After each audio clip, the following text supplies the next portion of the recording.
إن الحمد لله نحمده ونستعينه ونستغفره ونعوذ بالله من شرور أنفسنا ومن سيئات أعمالنا من يهده الله فلا مضل له ومن يضلل فلا هادي له وأشهد أن لا إله إلا الله وحده لا شريك له وأشهد أن محمدا عبده ورسوله يا أيها الناس اتقوا ربكم الذي خلقكم من نفس واحدة وخلق منها زوجها وبث منهما رجالا كثيرا ونساء واتقوا الله الذي تساءلون به والأرحام إن الله كان عليكم رقيبا يا أيها الذين آمنوا اتقوا الله حق تقاته ولا تموتن إلا وأنتم مسلمون يا أيها الذين آمنوا اتقوا الله وقولوا قولا سديدا يصلح لكم أعمالكم ويغفر لكم ذنوبكم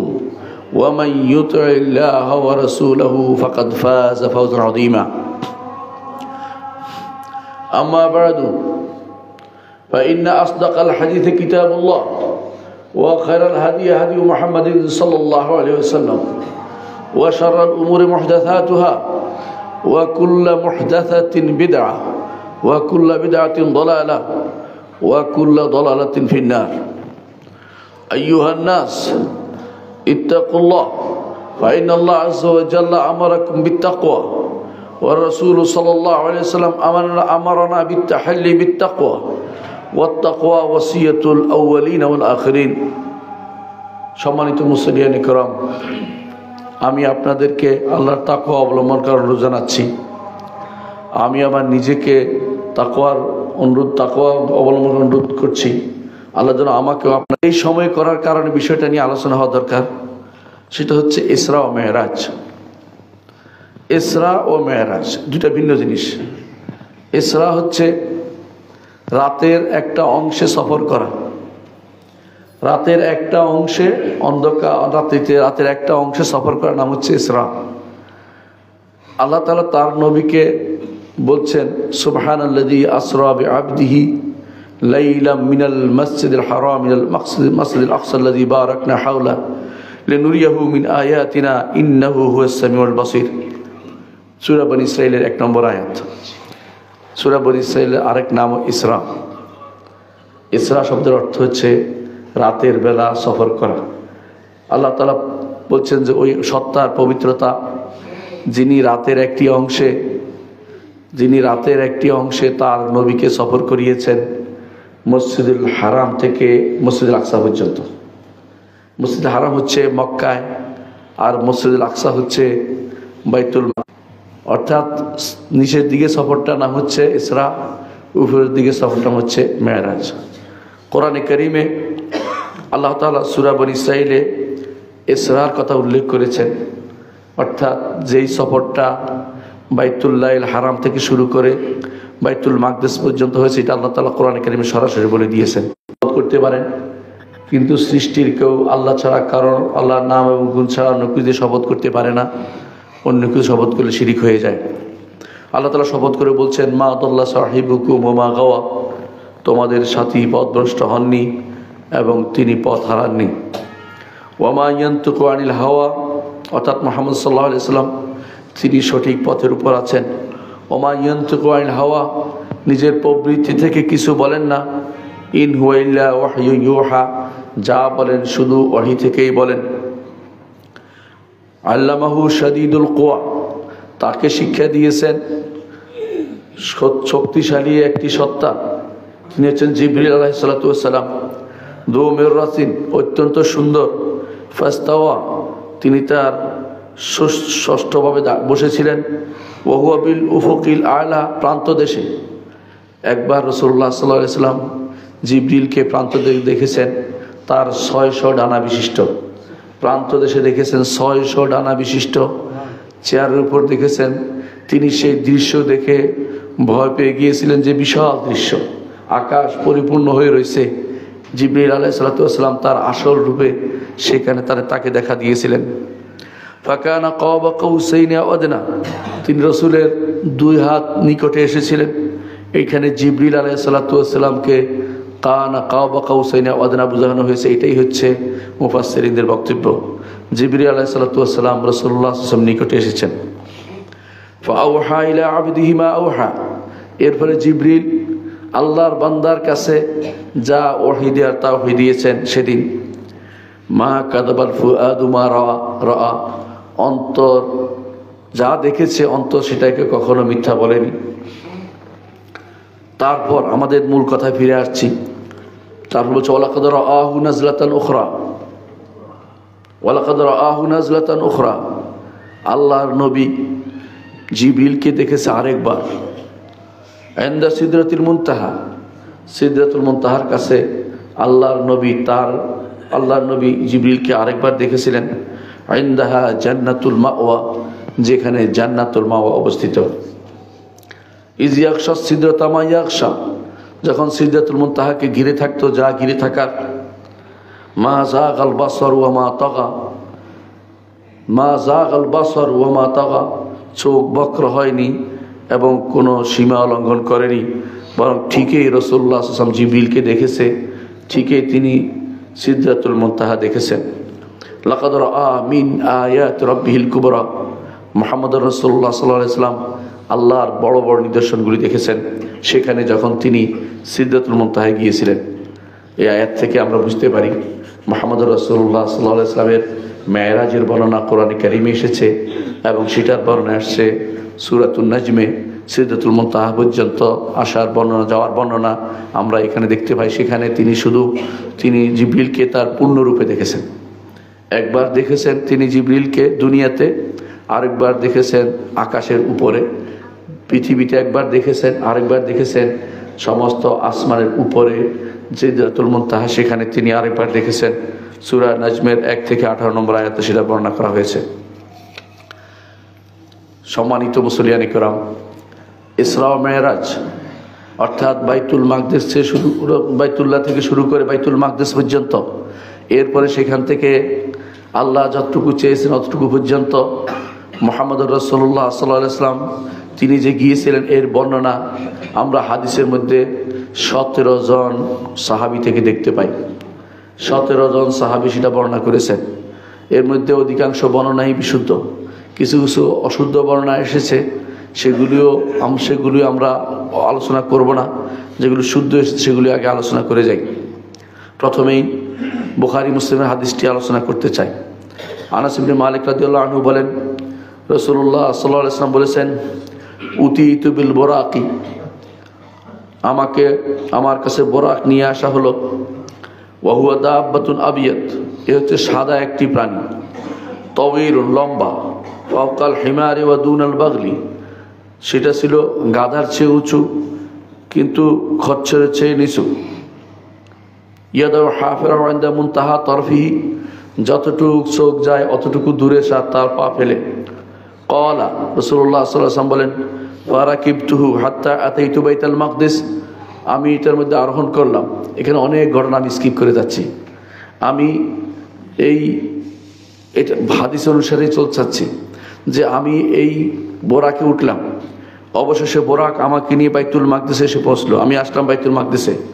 ক্বালা ফারাবাতুহু বিল হালাকাতিল্লাতী ইউরবাতু বিল আম্বিয়া, আমি বোরাককে বেঁধে রাখলাম যে ওই ছিদ্র দিয়ে যেখানে বেঁধে রাখে, রশি লাগিয়ে বেঁধে রাখা হয়, ওই হায়াতুল বোরাক এখনো আছে, যেখানে নবীরা আগে বাঁধতো, আমিও সেখানেই বোরাককে বেঁধে রাখলাম। ক্বালা রাসূলুল্লাহ সাল্লাল্লাহু আলাইহি ওয়াসাল্লাম বলেন, সুম্মা দাখালতুল মসজিদা, তারপর মসজিদে প্রবেশ করলাম। ফাসাল্লাইতু ফীহি রাকআতাইন, এতে আমি 2 রাকাত সালাত আদায় করলাম। অন্য বর্ণনায় এসেছে নবীদের নিয়ে 2 রাকাত সালাত তিনি আদায় করেছেন। সেখানে নবীদেরকে আল্লাহ তাআলা আনার ব্যবস্থাপনা করেছিলেন। এর আগের বর্ণনায় আসছে, আসার সময় আমি দেখেছি মুসা আলাইহিস সালাতু ওয়াস সালামকে তার কবরে সালাত আদায় করতে দেখেছি। এটাও বিশুদ্ধ বর্ণনা। এর আগে রাসূলুল্লাহ সাল্লাল্লাহু আলাইহি ওয়াসাল্লাম কোথায় ছিলেন সেটা আমরা আলোচনা করিনি, কারণ এখানে বিশুদ্ধ বর্ণনা হচ্ছে রাসূল মসজিদে হারামে ছিলেন। অন্য বর্ণনাগুলি তেমন বিশুদ্ধ নয়। রাসূলুল্লাহ সাল্লাল্লাহু আলাইহি ওয়াসাল্লাম মসজিদে হারাম থেকে বাইতুল মাকদিস পর্যন্ত যাওয়ার পর সেখানে 2 রাকাত সালাত আদায় করলেন। তারপর রাসূল বলেন, সুম্মা রাসূলুল্লাহ সাল্লাল্লাহু আলাইহি ওয়াসাল্লাম বলেন ফাজাআনি জিবরিল সুম্মা খারাজ, তারপর আমি বের হলাম মসজিদ থেকে। ফাজাআনি জিবরিল আলাইহিস সালাতু ওয়াসসালাম বিইনাইন মিন খামরিন ওয়া ইনাইন মিন লাবান। রাসূল তখন এক পাত্র মদ আর এক পাত্রে পানি নিয়ে আসলেন। ফাখতারতুল লাবানা, আমি তখন পানি না দুধ নিয়ে আসলেন, আমি তখন দুধ পছন্দ করলাম। জিবরিল বলেন আপনি ফিতরাত পছন্দ করেছেন, অর্থাৎ যেটা আল্লাহ তাআলা স্বাভাবিক দিন দিয়েছেন সেটাকে আপনি পছন্দ করেছেন। সুম্মা উরজা বিনা ইলা সামা, তারপর আমাদের নিয়ে সেটা আকাশে উঠে গেল, আকাশে আমাদেরকে উঠানো হলো। বোরাক আকাশে উঠে নাই, বোরাক সেখানেই ছিল। বোরাক আকাশে উঠে নাই, বোরাক সেখানেই ছিল। বোরাক নিয়ে আকাশে সফর করেছে এমন বর্ণনা শুদ্ধ নয়। বোরাক ওখানেই ছিল। বোরাক নিয়ে শুধু বাইতুল্লাহ থেকে বাইতুল মাকদিস পর্যন্ত রাসূলুল্লাহ সাল্লাল্লাহু আলাইহি ওয়াসাল্লাম গিয়েছিলেন। দুনিয়ার সফর, উপরের সফরের জন্য তাকে উঠিয়ে নেওয়া হয়েছে। কিসে দিয়ে উঠিয়ে নেওয়া হয়েছে বলা হয়নি, সুতরাং এর মধ্যে সীমাবদ্ধ থাকতে হবে, বাড়িয়ে বাড়িয়ে কথা বলা যাবে না। তারপর রাসূলুল্লাহ সাল্লাল্লাহু আলাইহি ওয়াসাল্লাম বলেন, তারপর আকাশে যাওয়ার পর ইস্তাফতাহা জিবরিল বললেন যে দরজা খোলো। ফাকিলা মান আনতা, বলা হলো আপনি কে? ক্বালা জিবরিল, আমি হচ্ছি জিবরিল। কিলা ওমর, আপনার সাথে কে? বলা হলো মুহাম্মদ। বলা হলো তাকে কি ডেকে পাঠানো হয়েছে? বলে হ্যাঁ, তাকে ডেকে পাঠানো হয়েছে। ফাফুতিহা লানা, আমাদের জন্য খোলা হলো। এ হচ্ছে প্রথম আসমানের কথা। এভাবে মুহাম্মদ রাসূলুল্লাহ সাল্লাল্লাহু আলাইহি ওয়াসাল্লাম প্রতি আসমানে তাকে এবং জিবরিলকে প্রশ্ন জিজ্ঞাসা করে তারপর খোলা হয়েছে। আসমানের দরজাগুলো সেভাবে সম্মানের সাথে মুহাম্মদ রাসূলুল্লাহ সাল্লাল্লাহু আলাইহি ওয়াসাল্লামের জন্য খোলা হয়েছে। তারা তাকে আহলান সাহলান দিল, সাদর সম্ভাষণ জানালো।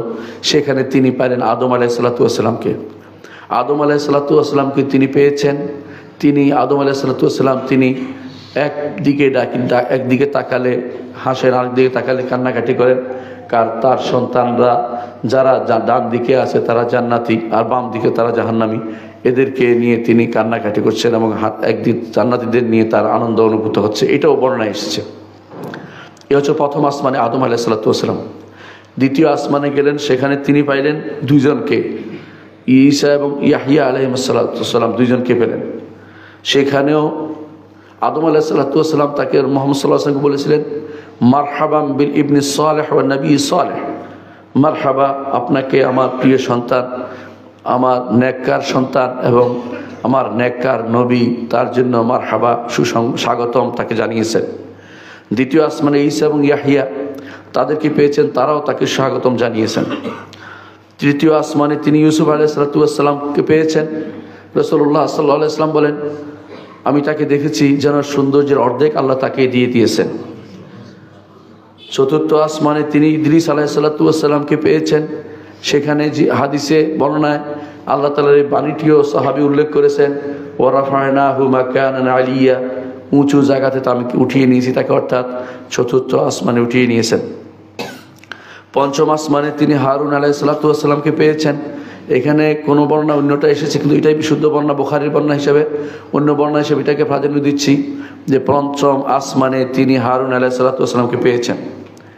তারপর ষষ্ঠ আসমানে মুহাম্মদ রাসূলুল্লাহ সাল্লাল্লাহু আলাইহি ওয়াসাল্লাম মুসা আলাইহিসসালাতু ওয়াসসালামকে পেয়েছেন। মুসা আলাইহিসসালাতু ওয়াসসালাম তিনি তাকে দেখে কেঁদে দিলেন।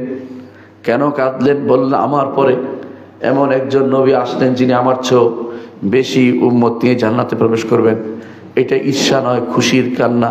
মুহাম্মদ রাসূলুল্লাহ সাল্লাল্লাহু আলাইহি ওয়াসাল্লামকে তিনি আনন্দ করেছেন, এটা হচ্ছে এর প্রমাণ। প্রতি আসমানেই তারা প্রত্যেকেই মুহাম্মদ রাসূলুল্লাহ সাল্লাল্লাহু আলাইহি ওয়াসাল্লামকে স্বাগতম জানিয়েছেন। সপ্তম আসমানে তিনি যখন গেলেন, ইব্রাহিম আলাইহিসসালাতু ওয়াসসালামকে পেলেন। তিনি বাইতুল মামুরে ঠেস দিয়ে বসা ছিলেন। ইব্রাহিম আলাইহিসসালাতু ওয়াসসালাম তাকে বললেন তোমার উম্মতকে আমার পক্ষ থেকে সালাম দিবে এবং বলবে জান্নাতের জন্য, জান্নাতের গেরাস হচ্ছে জান্নাতের মধ্যে যে মাটি আছে অত্যন্ত উর্বর, সেই মাটি গাছ লাগাতে হলে লা হাওলা ওয়ালা কুওয়াতা ইল্লা বিল্লাহ পড়তে হবে। এটা তিনি জানিয়ে দিলেন মুহাম্মদ সাল্লাল্লাহু আলাইহি ওয়াসাল্লামকে। মুহাম্মদ রাসূলুল্লাহ সাল্লাল্লাহু আলাইহি ওয়াসাল্লাম এরপরে হাদিসটি এসে তা হচ্ছে হাত্তা রফাইতু ইলা মুস্তাওয়া সারিফিল আকলাম, এরপরে আমাকে উঠানো হয়েছে যেখানে আমি কলমের শব্দ শুনতে পাচ্ছি, খসখস শব্দ। এই কলমে কি লিখছে? প্রতিদিন যা হচ্ছে তা লেখা হচ্ছে, প্রতিদিন যা লিখেছে যা হচ্ছে তা লেখা হচ্ছে। আগে যা লিখেছে তা তো লেখা হয়েই গেছে, এখনো আমি আপনি যা করি তাও লেখা হচ্ছে, কারণ সেখানেও আপনার আমল নামার কোনো কিছু বাদ যাচ্ছে না।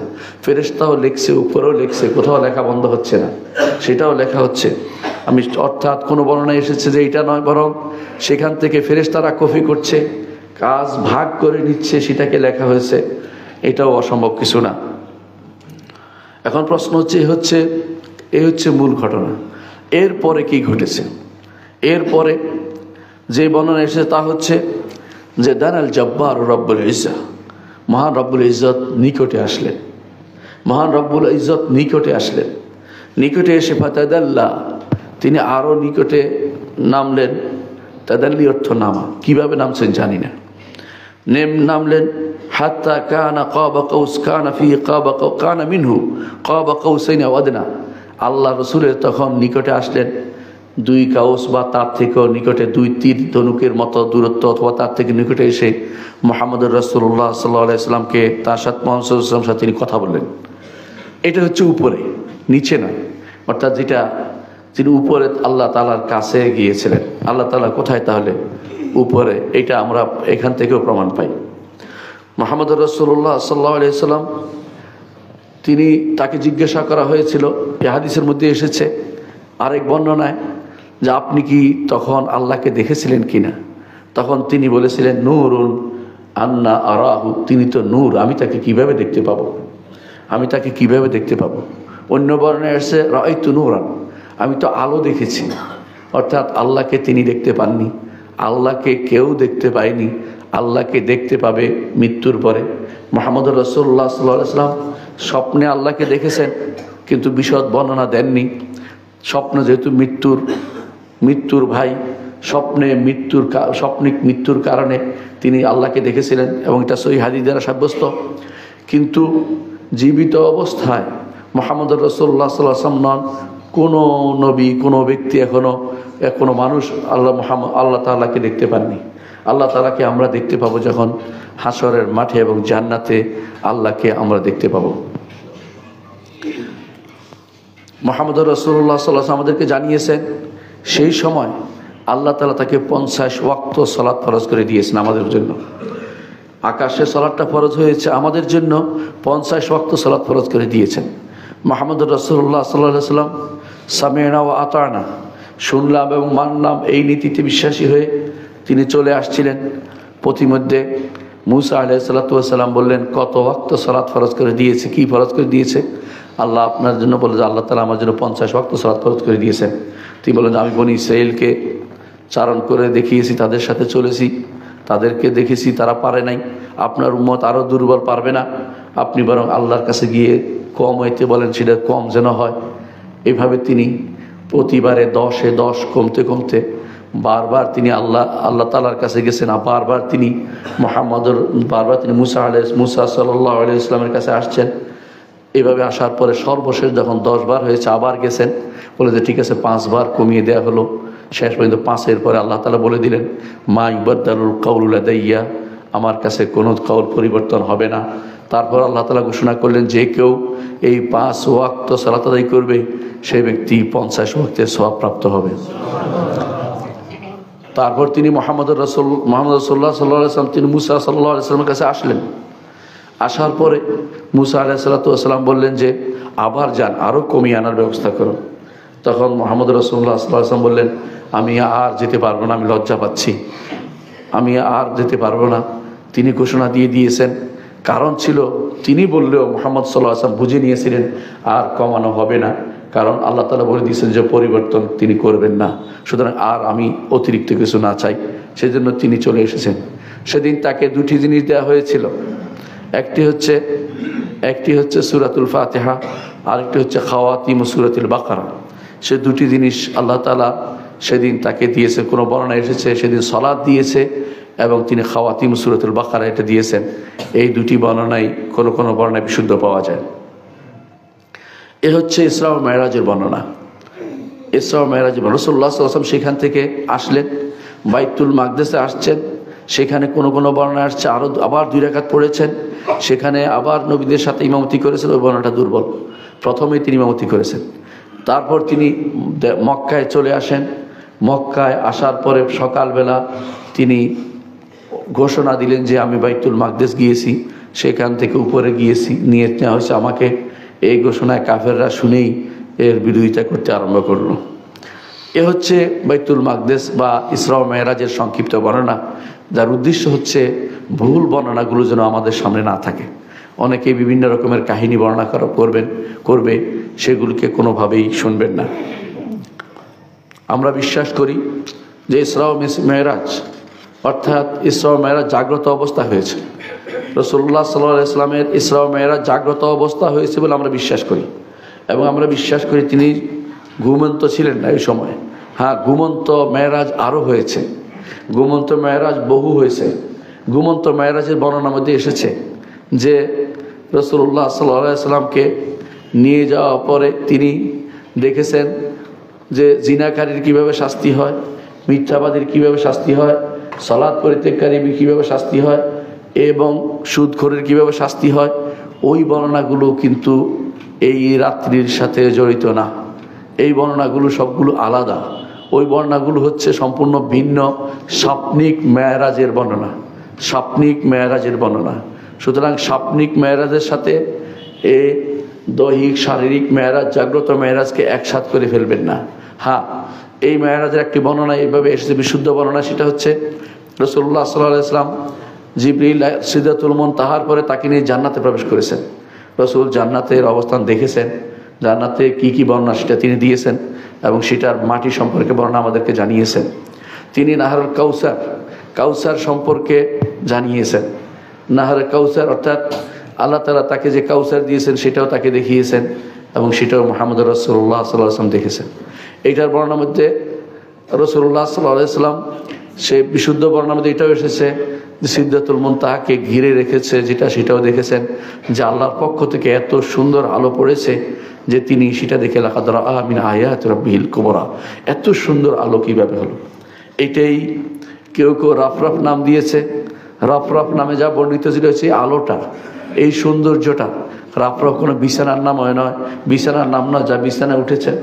রাফরাফ কোনো ব্যক্তির নাম না যা পিঠে চড়ে তিনি উপরে গেছেন, যেগুলি আমাদের সমাজে প্রচলিত আছে। আব্দুল কাদের জিলানির পিঠের উপরে দাগ দেখা গেছে, তিনি কিসের দাগ রাসূল হাঁটে গেছেন ওটা পায়ের উপর দিয়ে। এই জাতীয় মিথ্যা কথা যেন আমরা কখনো না বলি। এগুলি ডাহা মিথ্যা কথা, বানোয়াট বর্ণনাকারীদের কাজ আর কিছুই নয়। রাফরাফ মূলত আর কিছু নয়।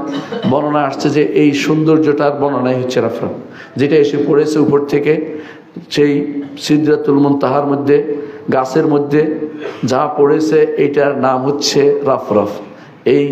এই জালের মতো যেটা পড়েছে সেটা, যেটা দেখে রাসূলুল্লাহ সাল্লাল্লাহু আলাইহি ওয়াসাল্লাম সৌন্দর্য অবলোকন করেছেন এবং আশ্চর্যান্বিত হয়েছেন, সেটাই হচ্ছে রাফরাফ। এর বাইরে রাফরাফ বলতে কোনো বিছানা বোঝানো হয় না, টেনে নেওয়া হয়েছে এরকম কিছুই না। এগুলি সবই বানোয়াট বর্ণনা ছাড়া কিছুই নয়। এই ব্যাপারে বিস্তারিত জানতে পারেন শেখুল আলবানী রহমতুল্লাহর একটা কিতাব আছে আহাদিসুল ইসরা ওয়াল মেরাজ।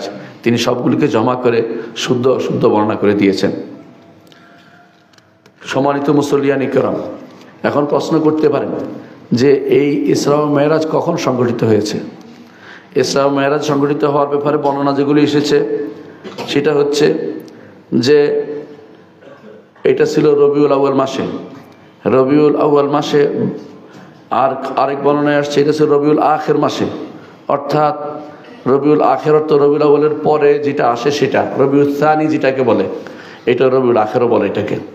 তো এর অর্থ হচ্ছে ইসরা ও মেরাজ রজব মাসের ব্যাপারে 3 নম্বর বর্ণনা হচ্ছে রজব মাসে আসছে।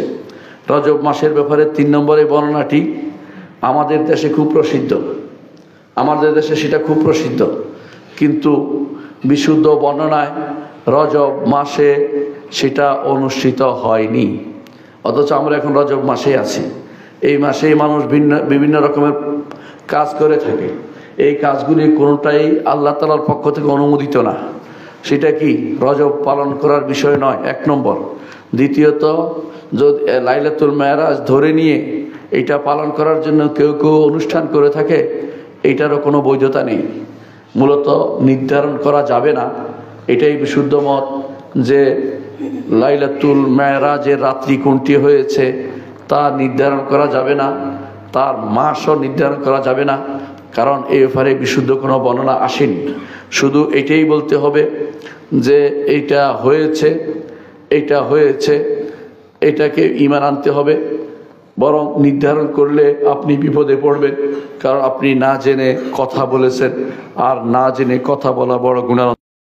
আমরা এই 1 নম্বর শিক্ষা হচ্ছে যে আল্লাহর পক্ষ থেকে পুরস্কার একটু পেতে হলে একটু কাঠখড় পোহাতে হবে। আল্লাহর পক্ষ থেকে পুরস্কার পেতে হলে পুরস্কার সবসময় কর্ম শেষ করার পরেই পাওয়া যায়, কর্মের মাঝখানে পুরস্কার পাওয়া যায় না। কাজ করতে হবে, ধৈর্য ধারণ করতে হবে, ঈমান আনতে হবে, আমল সালেহ করতে হবে, দাওয়াত দিতে হবে, সবর করতে হবে, এরপরে পুরস্কার পাওয়া যাবে। দুনিয়ার বুকে যত মানুষ আজ পুরস্কার আশায় তাড়াতাড়ি করে কিছু পেতে চাচ্ছে, সেটা আল্লাহর সুন্নাহ বিরোধী। আল্লাহ তাআলা দুনিয়া পুরোটাই রেখেছেন কাজ করার জন্য। আল-ইয়াউমা আমাল গাদান জাযা, আজকে হচ্ছে আমলের সময়, পুরস্কার তো আখিরাতে পাবেন। সুতরাং তাড়াহুড়ো করে পুরস্কার আশা করবেন না। আল্লাহ তাআলা দুনিয়াতেও কখনো কখনো মানুষকে বিপদে ফেলে সব শেষে তাকে তার পরিণতি সুন্দর করে দেন। কখনো কখনো দুনিয়াতে না দিলে আখিরাতে দিবেন, কিন্তু তাই বলে এমনিতে আপনি পুরস্কার পেয়ে যাবেন তা কিন্তু নয়। দেখুন, চিন্তা করে দেখুন, মুহাম্মদুর রাসূলুল্লাহ সাল্লাল্লাহু আলাইহি ওয়াসাল্লাম ইসরা ও মেরাজ, এটা তার মর্যাদার অন্তর্ভুক্ত, এটা তার নিদর্শনের অন্তর্ভুক্ত। এটা এমন এক জিনিস যেটা তার নবুয়তকে প্রমাণ করে, এবং এটার কারণে অনেকেই পথভ্রষ্ট হয়ে গেছে। এখন পর্যন্ত অনেকেই পথভ্রষ্ট হচ্ছে, যারা ইসরা এবং মেরাজকে মেনে নেয় না, যারা এটাকে মনে করে এটা শুধুমাত্র স্বপ্নিক, ওটা কোনোদিন শারীরিকভাবে হয়নি, যারা মনে করে, তারাও পথভ্রষ্ট হয়ে গেছে। এটা এমন এক আল্লাহর নিদর্শন যা নিয়ে গর্ব করা সাজে, যে আমাদের নবী তাকে আল্লাহ তাআলা ডেকে নিয়েছেন, এটা সম্মানের বিষয়। এই সম্মান এসেছে বিরাট কষ্টের পরে। আমি কয়েকটি কষ্টের উল্লেখ করব। 3টি বছর বন্দিত্ব জীবন কাটিয়েছেন মুহাম্মদুর রাসূলুল্লাহ সাল্লাল্লাহু আলাইহি ওয়াসাল্লাম। কেমন বন্দিত্ব জীবন? কিছুই পায়নি, পেটের খিদায় কান্নাকাটি করতো বাচ্চারা, বাইরে কাফেররা শুনতো, তারা সেটা নিয়ে হাসাহাসি করতো, কিন্তু কেউ খাবার পৌঁছে দেওয়ার চিন্তা করেনি। শিহাবে আবি তালেবে বন্দী ছিলেন মুহাম্মদুর রাসূলুল্লাহ সাল্লাল্লাহু আলাইহি ওয়াসাল্লাম, এবং তার সাথীরা বন্দি জীবন কাটিয়েছেন। সাদ ইবনে আবি ওয়াক্কাস রাদিয়াল্লাহু আনহু বলেন, একবার আমি খিদায় টিকতে না পারে বের হলাম, পেশাব আসছে, পেশাব করতে গিয়ে দেখলাম যে পেশাবের শব্দে ছনছন শব্দ করতেছে। আমি বুঝলাম যে নিচে কিছু একটা পাওয়া যাবে। তখন আমি খুঁটিয়ে দেখলাম যে একটা চামড়া পাওয়া গেছে, উটের চামড়া। আমি সেটা উঠিয়ে নিলাম, সেটাকে ধুইলাম, সেটাকে পোড়ালাম, পোড়াইয়া ভাগ করে করে একটু একটু করে এটা খেলাম, এবং জীবিকা নির্বাহের ব্যবস্থা করলাম। কয়েকদিন পর্যন্ত সেটা খেয়েছি, আর কিছুই ছিল না। অর্থাৎ তিনি যে জিনিস মানুষের চামড়া ফেলে দেয় সেটা তিনি পেয়েছেন, সেটাকে ধুয়ে পরিষ্কার করে পুড়িয়ে, একবারে খান্নায় পুড়িয়ে সেটা একটু একটু করে খেয়েছেন ক্ষুধা নিবৃত্তির জন্য। এই কষ্ট তারা করেছেন 3টি বছর। তাছাড়া রাসূলুল্লাহ সাল্লাল্লাহু আলাইহি ওয়াসাল্লামের যিনি সবচেয়ে বেশি তাকে আগলে রাখতেন, আবু তালেব, তিনিও এরপরে মারা যান। এমনকি আবু তালেবের মৃত্যুর পরে আবু লাহাব আরও বেশি বেপরোয়া হয়ে যায়। সে পাথর মারতে আরম্ভ করে, যেখানে রাসূল যান সেখানে তার পিছনে গিয়ে বলতে থাকেন যে দুলামালি মারতে থাকে, আর বলতে থাকে যে তার কথা শোনা যাবে না, সত্যবাদী নয়, সে মিথ্যাবাদী কথা বলে বলে জায়গায় জায়গায় রাসূল যেখানে যেতেন সেখানেও সে যাইত। এমনকি কখনো কখনো কোনো বর্ণনা এসেছে সাহাবীরা বলছেন, যখন আমরা এই আবু লাহাবের চিৎকার শুনলাম, বলে কিছু একটা হয়েছে। বললাম যে কী হয়েছে? মানুষকে জিজ্ঞাসা করলাম, বলে যে ওই লোক হচ্ছেন রাসূল নবুয়তের দাবি করছে, আর এই লোক হচ্ছে তার চাচা ভাতিজার লড়াই, আপনারা দেখে নেন। তো আমরা শোনার জন্য রসুলের কাছে যেতাম, যে গণ্ডগোলটা আর শোনার জন্য যাই, যে দেখতাম যে রসুল সত্য বলেছেন, আমরা ঈমান আনতাম। এটাই প্রমাণ করে যে কখনো কোনো বাধাটা কখনো কখনো আমাদের জন্য সহায়ক হবে। আকীদা বিশ্বাস, সহি আকীদা বিশ্বাসকে অনেকে বাধা দিয়ে আরও বেশি সেটাকে প্রচার প্রসার করে দিচ্ছে, কারণ তারা জানে না যে আল্লাহর দ্বীন এইভাবেই প্রচার প্রসার পায়। মুহাম্মদ রাসূলুল্লাহ সাল্লাল্লাহু আলাইহি ওয়াসাল্লাম যখন আবু তালেবের মৃত্যুর পরে তিনি অনেক কষ্ট পেলেন, এমনকি তিনি তায়েফে গেলেন। সেই সময় তায়েফের 3 ভাই তারা ইসলামকে গ্রহণ করলো না। উপরন্ত তারা বলল, একজন বলল যদি রাজত্ব পান আমাকে কি দিবেন, আরেকজন বলল যদি এতই ভালো হইতেন কুরাইশরা কেন আপনাকে নিল না, আরেকজন বলল আপনার সাথে কথাই বলবো না, অর্থাৎ মুখ ফিরিয়ে থাকলো। রাসূলুল্লাহ সাল্লাল্লাহু আলাইহি ওয়াসাল্লাম অনেক কষ্ট করে ফিরে আসতে চাইলেন, কিন্তু তারা লোক লাগিয়ে দিল, বাচ্চাদেরকে লেলিয়ে দিল। বাচ্চারা পাথর মেরে রক্তাক্ত করে দিল, রসুলের পা দিয়ে রক্ত পড়তে থাকলো। পাহাড়ের ফেরেশতা এসে বলল আপনি অর্ডার করুন, আমি দুদিক থেকে এই জাতিকে ধ্বংস করে দেই, পাহাড়কে দুদিক থেকে একসাথ করে দেই। রসুল বললেন না, আমি আশা করি এদের পেট থেকে আল্লাহ তাআলা এমন প্রজন্ম বের করবেন যারা একমাত্র আল্লাহর ইবাদত করবে, তার সাথে কাউকে শরীক করবে না। রাসূলুল্লাহ সাল্লাল্লাহু আলাইহি ওয়াসাল্লাম সেখান থেকে আসার পরে তার স্ত্রী অথবা তার আগে তার স্ত্রী খাদিজা রাদিয়াল্লাহু আনহা মারা যান। রাসূলুল্লাহ সাল্লাল্লাহু আলাইহি ওয়াসাল্লামের মক্কাতে আর এমন কেউ থাকলো না যার কাছে তিনি তার অভাব অভিযোগগুলি বলতে পারবেন অথবা তার কাছে বলতে পারবেন কিভাবে কি ঘটনা ঘটেছে। আল্লাহ তাআলা তাকে সেই সময় সান্ত্বনা দিলেন। তিনি তাকে তখন উপরে উঠিয়ে নিয়ে মেরাজ বা ইসরা ও মেরাজের মাধ্যমে তাকে সম্মানিত করলেন। সুতরাং এর দ্বারা প্রমাণিত হয় যে আল্লাহর সাহায্য আসবেই, আল্লাহর সাহায্য আসবেই, ঈমানদারকে ধৈর্য ধারণ করতে হবে। দ্বিতীয় যে শিক্ষা আমরা পাই তা হচ্ছে আত-তাবাত, দ্বীনের উপরে প্রতিষ্ঠিত থাকতে হবে, দ্বীনের উপরে প্রতিষ্ঠিত থাকতে হবে। এখন দ্বীনের উপর আছি, কোনো কারণে দ্বীন থেকে দূরে সরে না যায়, বিশুদ্ধ আকীদা মানহাজের উপর প্রতিষ্ঠিত হতে হবে। কারো জন্য আমরা বিশুদ্ধ আকীদা মানহাজ গ্রহণ করিনি, কে সমালোচনা করলো, কে প্রশংসা করলো, এটাকে দূরে সরিয়ে না দিলে আপনি বিশুদ্ধ আকীদা মানহাজের উপর থাকতে পারবেন না। আপনাকে সুদৃঢ় হতে হবে, যেমনি হতে হবে আবু বকর রাদিয়াল্লাহু আনহুর মতো। তার কাছে যখন এসেছে, তার কাছে যখন লোকেরা এসে বলল যে আপনার সাথী বলছে এক রাত্রিতে তিনি বাইতুল্লাহ থেকে বাইতুল মাকদেস গেছেন, সেখান থেকে উপরে গেছেন, আর আমরা সারা সফর করতে 1 মাস লাগে, তিনি এক রাত্রিতে চলে গেলেন, আবার চলেও আসলেন, আবার উপরেও গেলেন, কি বলেন? তিনি বললেন, যদি বলতেন তিনি সত্য বলেছেন সরাসরি, তখন তারা বলতো যে তাহলে আপনি আগে থেকে মুখস্থ করে আসেন। এই জন্য তিনি বললেন যদি তিনি বলে থাকেন তাহলে সত্য বলেছেন। কিভাবে তিনি সেটা এত বেশি সুদৃঢ় দ্বীনের উপর ছিলেন যে এই দৃঢ়তাই তাকে শেষ পর্যন্ত সিদ্দিক নামে অভিহিত করে। উম্মতের মধ্যে শ্রেষ্ঠ ব্যক্তি ছিলেন সিদ্দিক। এই সিদ্দিক হচ্ছেন আবু বকর, কারণ তিনি যখন মানুষ তাকে সত্যায়ন করেনি, মুহাম্মদ রাসূলুল্লাহ সাল্লাল্লাহু আলাইহি ওয়াসাল্লামকে বিভিন্নভাবে আক্রমণ করা হচ্ছিল, সেই সময় আবু বকর রাদিয়াল্লাহু আনহু তাকে সত্য বলে বিশ্বাস করেছিলেন। আরেকটি দেখতে পাই আমরা দৃঢ়পথ থাকার আরেকটি উদাহরণ। মুহাম্মদ রাসূলুল্লাহ সাল্লাল্লাহু আলাইহি ওয়াসাল্লাম বলেছেন, তিনি বলেছেন আমি যখন জান্নাতে কাছে গেলাম, আমি দেখতে পেলাম সুগন্ধি আসছে। আমি বললাম জিবরিল, এই সুগন্ধি কিসের, এত সুগন্ধি কিসের? তিনি বলে হচ্ছে মা শ্বেতা, যে ইবনাতে ফেরাউনের কন্যাকে যে নারী চুল আশ্রয় দিত, সেই নারীর যে প্রাসাদে আছে সেখান থেকে সুগন্ধি আসছে।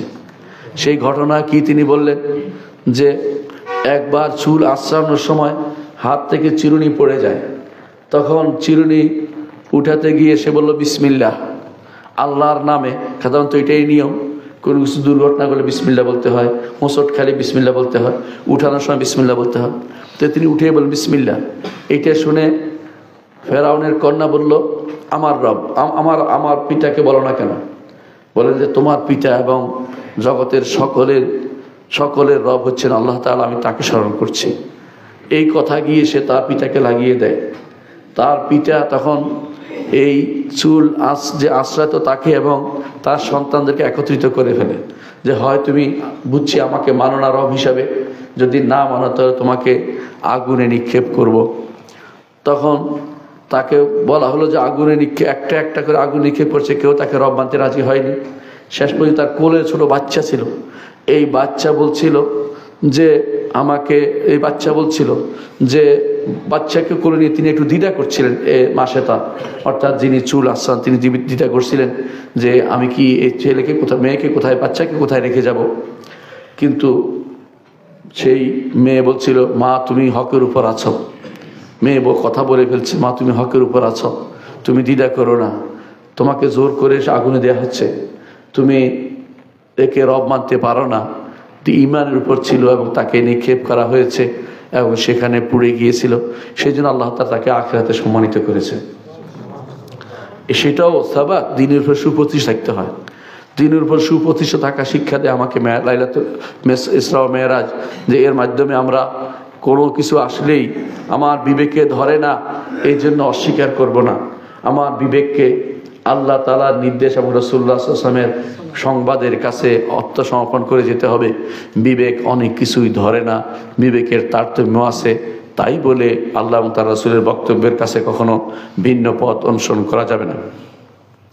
3 নম্বর যে শিক্ষা আমরা পাই তা হচ্ছে ইসলাম সকল নবীর দিন, আল্লাহর পক্ষ থেকে দেয়া দিন। আল্লাহ তাআলা একমাত্র ইসলামে দিয়েছেন, আর কোনো দিন কোনো নবীকে দেননি। ইসলামে দিয়েছেন আদমকে, আদম থেকে শুরু করে মুহাম্মদ রাসূলুল্লাহ সাল্লাল্লাহু আলাইহি ওয়াসাল্লাম পর্যন্ত প্রত্যেক নবী ইসলামের উপর ছিলেন। এই জন্য আমরা দেখতে পাই নূহ আলাইহিস সালাতু ওয়াস সালাম বলেছেন, ওয়া উমিরতু আন আকুনা মিনাল মুসলিমিন, আমাকে নির্দেশ দেওয়া হয়েছে যাতে আমি মুসলিমদের অন্তর্ভুক্ত হই। ইব্রাহিম আলাইহিস সালাতু ওয়াস সালাম তিনি বলেছেন তিনি মুসলিমদের অন্তর্ভুক্ত। এভাবে প্রত্যেক নবী থেকে বর্ণনা এসেছে যে তারা নিজেদেরকে মুসলিম ঘোষণা করে গেছেন। এমনকি ইয়াকুব আলাইহিস সালাতু ওয়াস সালাম তিনি ওসিয়ত করে গেছেন, ফালা তামুতুন্না ইল্লা ওয়া আনতুম মুসলিমুন, মুসলিম না হয়ে কেউ মারা যেও না। আর মুসলিম হতে হলে 3টি জিনিস লাগবে, এটা আমরা সবাই জানি। 1 নম্বর হচ্ছে তাওহীদ নিয়ে আল্লাহর কাছে আত্মসমর্পণ। 2 নম্বর হচ্ছে আনুগত্যের জন্য মাথা পেতে দেয়া, যা নির্দেশ দিবে সেটা মেনে নেয়া। 3 নম্বর হচ্ছে শিরক এবং মুশরিকদের থেকে নিজেকে বিমুক্ত ঘোষণা করা। এই 3টি যতক্ষণ না হবে কোনো ব্যক্তি মুসলিম হবে না। পূর্ববর্তী নবীদের ইসলাম ছিল ইসলাম আম, এরা মুসলিম ব্যাপক ইসলামের উপর ছিল। আর আমাদের ইসলাম হচ্ছে ইসলাম খাস, স্পেশাল ইসলাম। কারণ পূর্ববর্তী নবীরা একই সময় বিভিন্ন জায়গাতে অনেক নবীকে প্রেরণ করা হতো, আর আমাদের নবী মুহাম্মদ রাসূলুল্লাহ সাল্লাল্লাহু আলাইহি ওয়াসাল্লামকে সমস্ত মানব গোষ্ঠীর কাছে প্রেরণ করা হয়েছে। এবং আমাদের নবীকে এমন এক দিন দেওয়া হয়েছে যেই দিনের কোনো ভিন্নতা কোনো দিন আসবে না, এবং এই দিন কিয়ামত পর্যন্ত সুপ্রতিষ্ঠিত থাকবে। আর কোনো নবী আসবে না, আর কোনো রাসূল আসবে না যিনি পরিবর্তন করবেন। সুতরাং এটা স্পেশাল। এটা এই জন্য আল্লাহ তাআলা বলছেন, আল ইয়াউমা আকমালতু লাকুম দীনাকুম ওয়া আতমামতু আলাইকুম নি'মাতি ওয়া রাদিতু লাকুমুল ইসলাম দীনা। শুধু মানব গোষ্ঠী নয়, জিনদের জন্য একই দিন ইসলাম। আল্লাহ তাআলা কোরআনে কারীমে উল্লেখ করেছেন জিনটা কি বলে। জিনরা বলছিল, ও আন্না মিনাল মুসলিমুনা ওয়া মিনাল কাসিতুন ফামান আসলামা ফাউলাইকা তাহাররাউ রাশাদা। আমাদের মধ্যে কেউ মুসলিম আছে আর কেউ আছে ইসলাম বিরোধী, যে ইসলাম গ্রহণ করবে সে সঠিক পথ ঠিক পেয়েছে। এই দিন ইসলাম আরও প্রমাণ করে যে এই দিন সকল নবীর দিন। এটা প্রমাণ করে রাসূলুল্লাহ সাল্লাল্লাহু আলাইহি ওয়াসাল্লাম একটি হাদিসে তিনি বলেছেন, আমি ইবনে মারিয়ামের সবচেয়ে কাছের মানুষ, আমার তারপরে আর তার মাঝে এবং আমার মাঝে মাঝখানে আর কোনো নবী নেই। নবীরা সব বই পিতৃয় ভাই, তাদের বাবা এক মা বহুত। এর অর্থ হচ্ছে তাদের আকীদা এক, তাদের শরিয়া ভিন্ন ভিন্ন হয়। এই জন্য রাসূলুল্লাহ সাল্লাল্লাহু আলাইহি ওয়াসাল্লাম বলেছেন, আল আম্বিয়া ইখওয়াতু আল্লাত। এটাও প্রমাণ করে যে ইসলাম সকল নবীর দিন ছিল। এই ঘুরে আসে বলে সুন্দর একটি বিল্ডিং, কিন্তু ইটটা কোথায়, ইটটা কেন নাই? তারপর এই ইটাটা দেওয়ার পরে বিল্ডিংটা সুন্দর হয়ে গেছে। আমি হচ্ছি সেই ইট, যে ইটের মাধ্যমে নবুয়তের ধারা পরে সমাপ্তি ঘটেছে। রাসূলুল্লাহ সাল্লাল্লাহু আলাইহি ওয়াসাল্লাম এবং অন্য সকল নবী তারা ইসলামের উপর ছিলেন। আরেকটি প্রমাণ হচ্ছে যখনই মুহাম্মদ রাসূলুল্লাহ সাল্লাল্লাহু আলাইহি ওয়াসাল্লাম তিনি যখন এক স্তর পার করে আরেক স্তরে যেতেন, প্রত্যেক স্তরে নবীরা তাকে বলতেন মারহাবান বিল ইবনে সালেহ ওয়ান নবী সালেহ, মারহাবা। প্রত্যেকে তাকে সাদর সম্ভাষণ জানিয়েছেন যে উত্তম সন্তান, উত্তম নবী। কোন নবী বলেছেন আখুস সালেহ, উত্তম ভাই এবং উত্তম নবী। কারণ তারা সরাসরি নবীর বংশের নয়, এই জন্য তারা ছিলেন ইসহাকের বংশধর, তারা বলছেন আখ। আর যারা সরাসরি মুহাম্মদ রাসূলুল্লাহ সাল্লাল্লাহু আলাইহি ওয়াসাল্লামের বংশধর তারা বলছেন ইবেন, কারণ সরাসরি মুহাম্মদ রাসূলুল্লাহ সাল্লাল্লাহু আলাইহি ওয়াসাল্লাম ইব্রাহিম আলাইহিস সালাতু ওয়াস সালামের ইসমাঈলের বংশধর, এই জন্য তারা বলেছেন ইবেন। আর অন্যরা বলেছেন ভাই। এটা বুঝিয়ে দিলেন যে নবী গোষ্ঠী সব একই, তারা একই ইসলাম নিয়ে দুনিয়াতে এসেছিলেন। ইসলাম ছাড়া অন্য কোনো দিন আল্লাহ কখনো নাজিল করেননি। আল্লাহ তাআলা কোনো দিন ইসলাম ছাড়া অন্য কিছু দেননি। যদি ইহুদিবাদ, নাসারাবাদ বা এই জাতীয় কোনো দিন আল্লাহ তাআলা দেননি। আর দুনিয়া যে সমস্ত এখন জাগতিক যে সমস্ত ধর্ম আছে, এগুলোতে সবই হচ্ছে মানুষের বানানো জিনিস। চতুর্থ যে শিক্ষা আমরা পাই তা হচ্ছে মসজিদে আকসার মর্যাদা। মসজিদে আকসার মর্যাদা, আল্লাহ তাআলা তার নবীকে সরাসরি মক্কা থেকে উপরে উঠাইতে পারতেন, কিন্তু মক্কা থেকে উপরে উঠাননি। কারণ আপনারা ভালো করে জানেন, বাইতুল মামুর মক্কা সোজা উপরে, বাইতুল মাকদেস সোজা উপরে নয়। কিন্তু তারপরে রাসূলুল্লাহ সাল্লাল্লাহু আলাইহি ওয়াসাল্লামকে মক্কা থেকে বাইতুল মাকদেস নিয়ে গেছেন কেন? কারণ আপনারা জানেন যে এটার মর্যাদা রয়েছে। নবীদের কেবলা ছিল বাইতুল মাকদেস। মুহাম্মদুর রাসূলুল্লাহ সাল্লাল্লাহু আলাইহি ওয়াসাল্লামকে ইসরা ও মেরাজে সেখানে নিয়ে গেছেন। আর হাদিসে আছে রাসূলুল্লাহ সাল্লাল্লাহু আলাইহি ওয়াসাল্লাম বলেছেন যে 3টি জায়গায় আমাদেরকে সফর করার জন্য, সফর বাঁধার জন্য অনুমতি দেওয়া হয়েছে, সওয়াবের জন্য। এমনি আপনি অনেক কিছু সফর করতে পারেন, কিন্তু সওয়াবের আশা নিয়ে 3টি জায়গায় শুধু যেতে পারবেন। একটি হচ্ছে মক্কা, একটি হচ্ছে মদিনা, আর একটি হচ্ছে বাইতুল মাকদেস। অন্য কোনো কিছুর জন্য যেতে পারবেন না, এই 3টি মসজিদের জন্য। অন্য কোনো কিছুর জন্য যেতে পারবেন না। এমনকি আপনি ভালো করে জানেন যে মসজিদে কুবাতে সালাত আদায় করলে একটি পূর্ণ উমরার সওয়াব পাওয়া যায়, কিন্তু এইটার জন্য আপনি সফর করতে পারবেন না। সফর করবেন মদিনার মসজিদের জন্য, সেখানে গেলে মসজিদে কুবাতে যেতে পারবেন। পার্থক্য বিশাল, বিশাল পার্থক্য। এই জন্য রাসূলুল্লাহ সাল্লাল্লাহু আলাইহি ওয়াসাল্লাম কবর শরীফের জন্য সফর করতে পারবেন না। সফর করে মসজিদে নববীর জন্য, সেখানে গিয়ে রাসূলুল্লাহ সাল্লাল্লাহু আলাইহি ওয়াসাল্লামের কবর আপনি জিয়ারত করবেন এবং তার 2 সাথী আবু বকর ওমর কবর জিয়ারত করবেন। সেখান থেকে কিছু পাওয়ার আশা নয়, সুন্নত পালনের জন্য শুধু এই জিয়ারত। এবং সেখানে আপনি রাউদাতুল মিনাল রিয়াদিল জান্নাহ আছে, সেটার জন্য আপনি সফর করবেন, যেহেতু এটা মসজিদের অংশ। মসজিদের জন্য সফর করতে পারবেন, কিন্তু কোনো কবরের জন্য নয়, কোনো মাজারের জন্য নয়। সফর করা ইসলাম অনুমোদন করে না। পঞ্চম যে শিক্ষা আমরা পাই তা হচ্ছে সলাতের গুরুত্ব। সলাতের গুরুত্ব, কিভাবে সলাতের গুরুত্ব রয়েছে? সলাত আকাশে ফরজ হয়েছে এবং সলাত 50 ওয়াক্ত ফরজ হয়েছে। 5 ওয়াক্ত সলাত দিয়ে 50 ওয়াক্তের সওয়াব আমরা পেতে যাচ্ছি। সুতরাং সলাতের গুরুত্ব এর মধ্যে স্পষ্ট হয়ে যাচ্ছে। ষষ্ঠ যে শিক্ষা আমরা পাই তা হচ্ছে মুহাম্মদুর রাসূলুল্লাহ সাল্লাল্লাহু আলাইহি ওয়াসাল্লাম তিনি বাইতুল মাকদেসে সমস্ত নবীদের ইমামতি করেছেন। এটা দ্বারা বোঝা গেল তিনি সমস্ত মানব গোষ্ঠীর মধ্যে তিনি শ্রেষ্ঠ। এই জন্য তিনি এক হাদিসে বলেছেন, আনা সাইয়্যিদু ওয়ালাদি আদম ওয়ালা ফখর। আদম সন্তানের সবার আমি সাইয়্যিদ, আমি সেটা অহংকার করে বলছি না। তিনি অহংকার করে বলেননি, তবে সেটা সত্য। সমস্ত নবী গোষ্ঠী তার পিছনে সালাত আদায় করে তিনি যে ইমাম সেটাকে স্বীকৃতি দিলেন, এটাও এর দ্বারা প্রমাণিত হয়। সপ্তম যে শিক্ষা আমরা পাই তা হচ্ছে বাইতুল্লাহ কাবা। মুহাম্মদুর রাসূলুল্লাহ সাল্লাল্লাহু আলাইহি ওয়াসাল্লাম তিনি কাবার কাছে তাকে প্রেরণ করা হয়েছে, জিবালে ফারান তাকে প্রেরণ করা হয়েছে। এই কাবা হয়ে গেছে জগতের নেতৃত্বের মূল জায়গা, এটা এর দ্বারা প্রমাণিত হয়। কাবা থেকে একজন লোক গিয়ে বাইতুল মাকদেসের ইমামতি করা, এটা এর দ্বারা প্রমাণিত হয় যে কাবার নেতৃত্ব এবং বাইতুল্লাহর কর্তৃত্ব এইটা সব কিছুর উপরে প্রাধান্য পাবে। অষ্টম যে শিক্ষা আমরা পাই তা হচ্ছে মুহাম্মদুর রাসূলুল্লাহ সাল্লাল্লাহু আলাইহি ওয়াসাল্লাম উভয় কাবার ইমাম। মুহাম্মদুর রাসূলুল্লাহ উভয় কাবার ইমাম। তিনি এখানেও ইমামতি করেছেন, ওখানে ইমামতি করেছেন। আর মসজিদের রাসূল সাল্লাল্লাহু আলাইহি ওয়াসাল্লাম তিনি ইমামই ছিলেন। এর অর্থ হচ্ছে মুহাম্মদুর রাসূলুল্লাহ সাল্লাল্লাহু আলাইহি ওয়াসাল্লাম তিনি ইমাম, হাইয়ান ওয়া মাইয়িতান, জীবিত মৃত সর্বাবস্থায় তিনি আমাদের ইমাম। নবম যে শিক্ষা আমরা পাই সেটা হচ্ছে রব্বুল আলামিন তার আরশের উপরে, রব্বুল আলামিন সব কিছুর উপরে, এবং আল্লাহকে উপরের দিকে ডাকা হয়, আল্লাহকে নিচের দিকে ডাকা হবে না। সর্বত্র আল্লাহকে বলা যাবে না, তাকে উপরে, এটা শিক্ষা এর মাধ্যমে আমরা প্রাপ্ত হই। 10 নম্বর যে শিক্ষা আমরা পাই তা হচ্ছে মুহাম্মদুর রাসূলুল্লাহ সাল্লাল্লাহু আলাইহি ওয়াসাল্লাম জান্নাত দেখেছেন এবং কাউসার দেখেছেন। জান্নাত সেটা উপরে, আর আমরা জানি জান্নাতুল ফেরদাউস আরশের নিচে, আর কাউসার হচ্ছে জান্নাতুল ফেরদাউস থেকে যে আল্লাহর আরশ থেকে যে স্রোতস্বিনী বেরিয়ে আসছে সেটা হচ্ছে কাউসার। এই কাউসারের মালিক হচ্ছেন মুহাম্মদুর রাসূলুল্লাহ সাল্লাল্লাহু আলাইহি ওয়াসাল্লাম।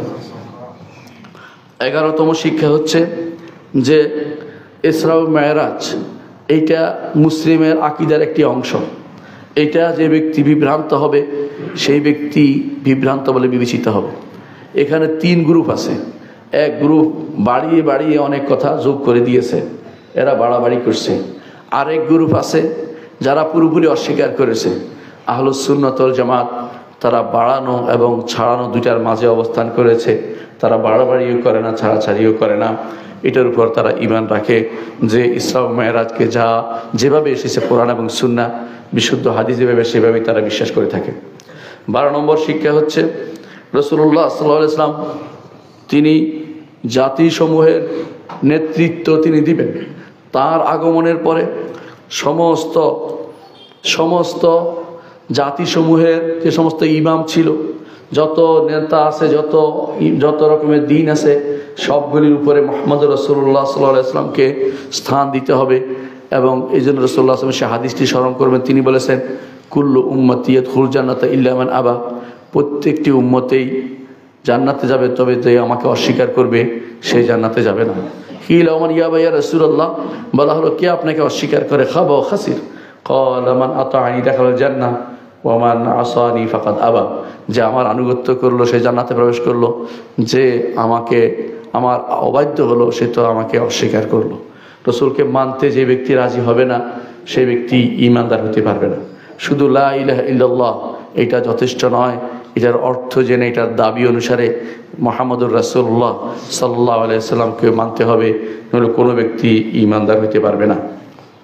13তম যে শিক্ষা আমরা পাই সেটা হচ্ছে বাইতুল মাকদেস আমাদের জন্য আমানত। আজ তাবৎ ইহুদি এবং নাসারা এবং কাফের শক্তি বাইতুল মাকদেসকে নিয়ে সিনিমিনি খেলছে। তাদের একটা অংশ দখল করে আরও বেশি দখল করতে যাচ্ছে। এভাবে তারা মুসলিম দেশগুলোকে প্রধানত করছে, মুসলিমদেরকে অপমানিত করছে। আমাদের কাঁধের উপর আমানত হয়েছে বাইতুল মাকদেস। সেটা এক সময় ওমর ইবনে আব্দুল আজিজ সেটাকে ওমর রাদিয়াল্লাহু আনহু সেটাকে তিনি বিজয় এনেছিলেন। তারপর সেটাকে সালাহুদ্দিন আইয়ুবী সহ পরবর্তী জেনারেশন সেটাকে আবার পুনরুদ্ধার করেছিলেন। আবার আল্লাহ তাআলার কাছে আমাদের এই দোয়া থাকবে, তিনি যেন এমন কোনো কায়েদ, এমন কোনো নেতৃত্বের ব্যবস্থা করেন যার নেতৃত্বে মুসলিম বিশ্বের লোকেরা যারা চায় তারা একত্রিত হয়ে বাইতুল মাকদেসকে আবার পুনরুদ্ধার করতে পারবে। বাইতুল মাকদেসের এই পুনরুদ্ধার কাজে অবশ্যই যারা শরীক হবে তারা সারা দুনিয়াতে প্রশংসিত হবে। যেমনিভাবে প্রশংসিত হয়েছে ওমর রাদিয়াল্লাহু আনহু এবং নুরউদ্দিন জিঙ্কি এবং সালাহুদ্দিন আইয়ুবী সহ যারাই এই কাজে ছিল সবসময় তারা প্রশংসিত হয়েছে। এটা মুসলিম এবং কাফেরদের এটা ঈমানের পরিচায়ক জায়গা। মুসলিমরা আজ বিভিন্ন শততা বিভক্ত হয়ে গেছে, ঈমান ও আকীদার কোনো গুরুত্ব তাদের নেই। সেরকম ঈমান থাকতে হবে যে ঈমানের কারণে বিজয় লাভ হবে, সেরকম শক্তি থাকতে হবে যে শক্তির কারণে সালাহুদ্দিন আইয়ুবী ঈমান এবং শক্তির কারণে বলিয়ান হয়ে বিজয় আনতে পেরেছিলেন। আল্লাহ তাআলার সাহায্য তখনই আসে যখন মানুষের ঈমান ও ইখলাস আসে। আমাদের ঈমান ও ইখলাসে ত্রুটি থাকলে বাইতুল মাকদেস আমাদের হাতে আসবে না। যদি এমন কারো কাছে আপনি ধর্ণা দেন যারা সাহাবায়ে কেরামকে গালি দেয়, যারা ওমরকে গালি দেয়, যে ওমর তিনি বিজয় এনেছেন তাকে যারা গালি দেয়, তাদের হাতে কোনোদিন বাইতুল পুনরুদ্ধার হবে না। সুতরাং আপনি অনাহুত চেষ্টা করবেন না। যারা বড় বড় বাগড়ম্বর মারে, আবার ভিতরে ভিতরে কাফের ইহুদিদের সাথে সম্পর্ক রক্ষা করে চলে, এই সমস্ত মোনাফেক টাইপের উম্মতের লোকগুলো বিভিন্ন দেশে তাদের ইসলামের কথা যতই বলুক না কেন, তারা আসলে মোনাফেক লোক। এদের দ্বারা বাইতুল মাকদেস কখনো আবার মুসলিমদের হাতে আসবে না। সুতরাং মুসলিমদের হাতে আসতে হলে আবার আমাদেরকে ঈমান ও আকীদার বলিয়ান হতে হবে, আমাদেরকে বিশুদ্ধ হতে হবে, আমাদেরকে আল্লাহর পথে ফিরে আসতে হবে। আকুলু কাওলি হাযা ওয়া আস্তাগফিরুল্লাহ লি ওয়া লাকুম ওয়া লিসাইরিল মুসলিমিন ফাস্তাগফিরু ইন্নাহু হুয়াল গফুরুর রাহিম।